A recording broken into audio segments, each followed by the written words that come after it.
Literally speaking, it is a war going on. It is a war against what? It's a war against adharma. Adharma has to be fought. Remember this point. Let us not talk about ahimsa here. Somebody came in the last century and he made unconditional practice of ahimsa a compulsory thing which has literally weakened this country. What we want is strength, capacity to resist evil. Swamiji has spoken about this very wonderfully. Ahimsa can be, absolute ahimsa can be practiced only by a small number of people. And for the common man and the common woman, remember, we should learn to resist evil. Whenever there is adharma, we should learn to resist it. There are three situations, especially in my assessment, which is very important. We have to fight back and not talk about ahimsa in three situations. Number one, when our country is in danger, what will you do? You will talk about ahimsa? When our rashtra, when our country is in danger, you will sit and talk about ahimsa.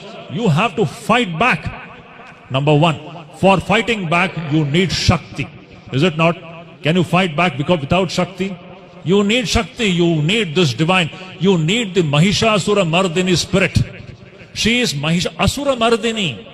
We need this energy which can kill the demons. So first thing, to protect your country, to protect your rashtra. Second thing, to protect your dharma. When your dharma is under threat, what will you do? You will talk about ahimsa. You have to fight back all those evil forces which are causing danger to your own dharma. This is the another lesson that we have to learn. Let us not talk about, what should I say? There is no samanvaya with the forces of evil. This is dharma samanvaya, not adharma samanvaya. I always say this. Samanvaya is not with the forces of adharma. There cannot be any friendship with forces of adharma. Adharma has to be vanquished in whichever form it is. Number three, when the honor of our daughters and sisters are in danger. Tell me, when the honor of our own daughters and sisters are in danger, will you be talking about ahimsa? This is nonsense.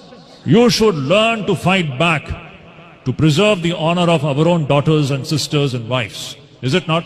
So ahimsa, the practice of ahimsa, it is conditional. It depends upon the circumstances and situations. In all situations, you cannot do that. For the common man, the teaching is you have to resist evil. And if you have to resist evil,